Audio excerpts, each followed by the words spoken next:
어딘가 몸에서 무언가 부대끼는 느낌이 난다거나 몸에서 무언가 불편한 반응이나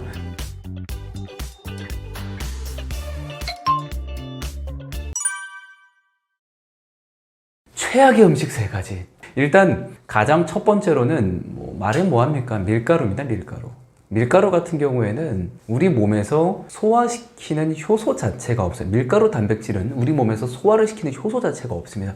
밀가루가 왜 문제가 되나요? 라고 얘기하실 텐데, 통밀 상태로 우리가 밀가루를 먹습니까? 아니면은 과다하게 정제를 시켜서 밀가루를 드십니까? 대개는 과다하게 정제를 시킨 밀가루를 많이 드실 거예요. 이러다 보니까 자연스럽게 당 수치도 올라가죠. 소화가 안 되니까 장내에서 부패할 수 있는 위험도 많아지죠. 밀가루 단백질이 가지고 있는 특성으로 인해서 장 점막에 손상을 줄 수가 있습니다. 이러다 보니까 밀가루 음식을 아예 안 먹을 수는 없지만 조절을 해주셔야 된다는 거 하나. 그리고 두 번째는 제일 중요한 합성 감미료죠. 소위 말하는, 저는 이제 공장맛 음식이라고 이제 이야기를 드리는데, 우리가 자극적인 맛들 혹은 어디선가 먹어본 맛들 있죠. 이런 공장맛 음식들 해서 합성 감미료가 들어간 것들은 최대한 좀 피해 주시기를 권장을 드리고, 그리고 세 번째는 당이 많이 함유된 음식. 생각해 보시면 탄수화물도 소화가 되면 당이 돼요. 설탕도 소화가 되면 당이 돼요. 그런데 이걸 우리는 따로따로 생각한단 말이죠.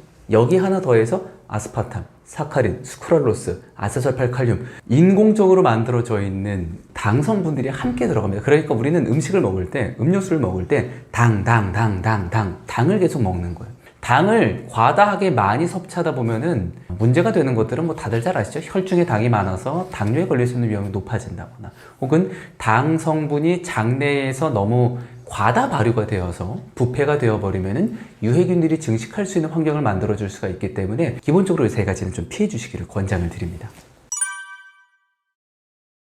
합성 감미료에 대한 부분들은 아무래도 이제 맛있지라고 얘기하는 MSG에 대한 이야기들을 상당히 많이 하실 텐데, 제일 큰 문제는 뭐냐면 그 맛에 중독이 된다는 거예요. 그리고 잘 생각해 보세요. 우리 몸에서요, 소화를 시킬 수 있는 효소는 탄수화물, 단백질, 지방, 그리고 장내 미생물이 소화시키는 식이섬유밖에 없습니다. 인위적으로 만들었다는 얘기는요, 잘 생각해 보시면 몸에서 소화를 시키는 효소가 없다는 얘기랑 똑같은 거거든요. 그러니까 이거를 먹었을 때 내가 어딘가 몸에서 무언가 부대끼는 느낌이 난다거나 몸에서 무언가 불편한 반응이나 불편한 느낌이 들었다라고 하시면은 이로운 작용을 한다라고는 절대로 생각할 수가 없겠죠. 물론 사람마다 개인의 차마다 다 다르기 때문에 이걸 명쾌하게 안 됩니다, 아닙니다라고 얘기할 수는 없겠지만, 제일 중요한 건 얘는 자연에서 온 녀석이 아니란 말이에요. 사람이 인위적으로 만들어낸 성분이기 때문에 너무 잦은 섭취나 너무 과다한 섭취는 안 하시는 게 아무래도 나를 위해서 좋겠죠.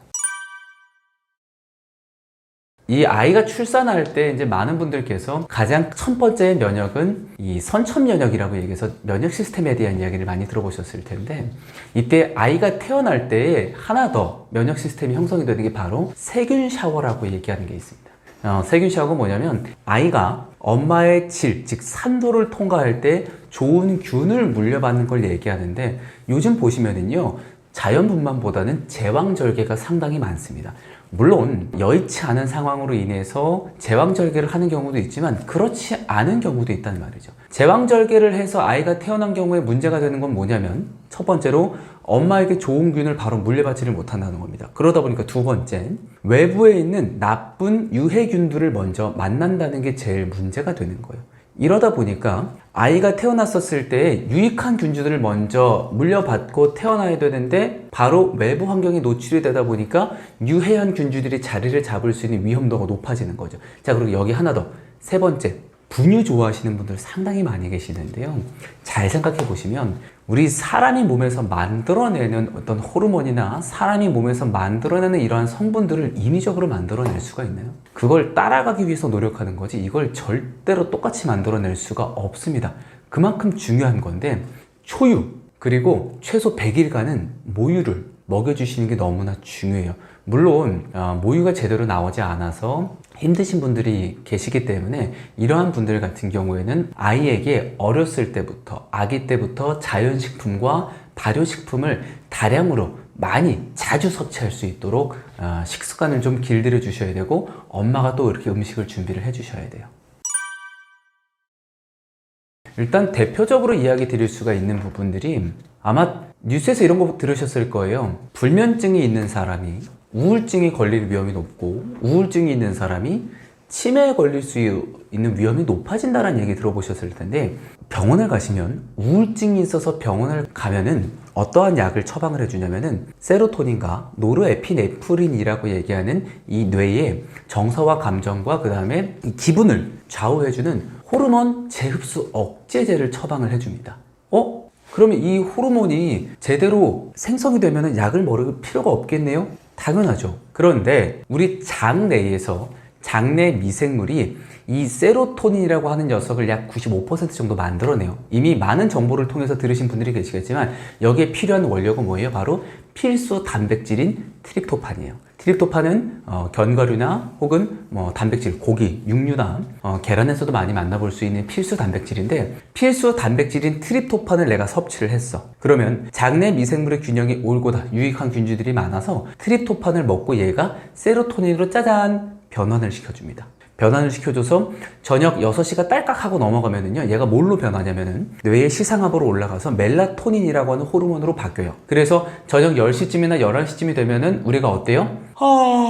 졸려라고 해서 졸음이 오죠. 바로 멜라토닌이라고 하는 녀석이 잠에 들 수 있게끔 안내해주는 호르몬인데 필요한 원료가 뭐라고요? 세로토닌이라고요. 세로토닌은 누가 만든다고요?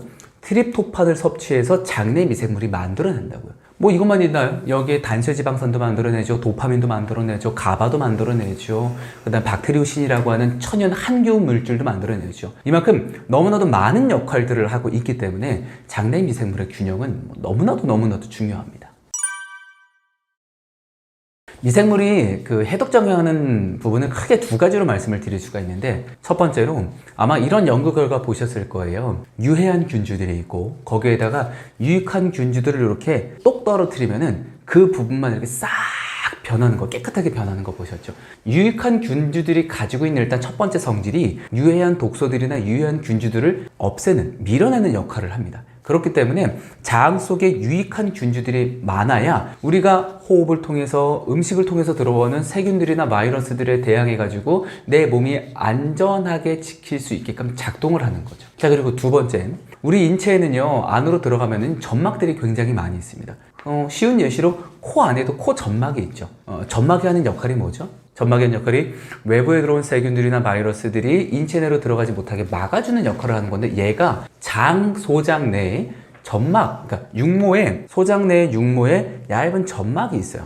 이 점막에 정말 많은 양의 균주들이, 정말 유익한 균주들이 많이 있는데 내가 식습관이 좀 올곧지 못해, 생활 습관이 좀 불균형이야, 이러면 장 점막층이 두꺼워야 되는데 장 점막층이 서서히 얇아진단 말이죠. 그럼 무슨 일이 생기냐면은 이 장 점막이 장벽을 튼튼하게 촘촘하게 밀집할 수 있도록 지켜줘야 되는데 얘가 얇아지면서 어떻게 되냐, 장벽이 점점 넓어집니다. 장 육모 사이가 넓어진단 말이에요. 자, 여기에 핵심 포인트 하나입니다. 장벽을 통과해야 되는 녀석은 어떤 녀석이냐, 소장에서는 영양소를 흡수하잖아요. 네가 혈관 안으로 들어갈 것은 영양소밖에 없다 라고 얘기해야 되는데 장 점막이 유익한 균주들이 제대로 된 역할을 하지 못해서 장벽이 벌어졌어. 그러니까 혈관 안으로 들어가지 말아야 될 독소들이나, 그렇죠? 음식물 찌꺼기라든지 세균들이 들어가 혈관 내부로 침투를 하니까 어떠한 일이 생겨요?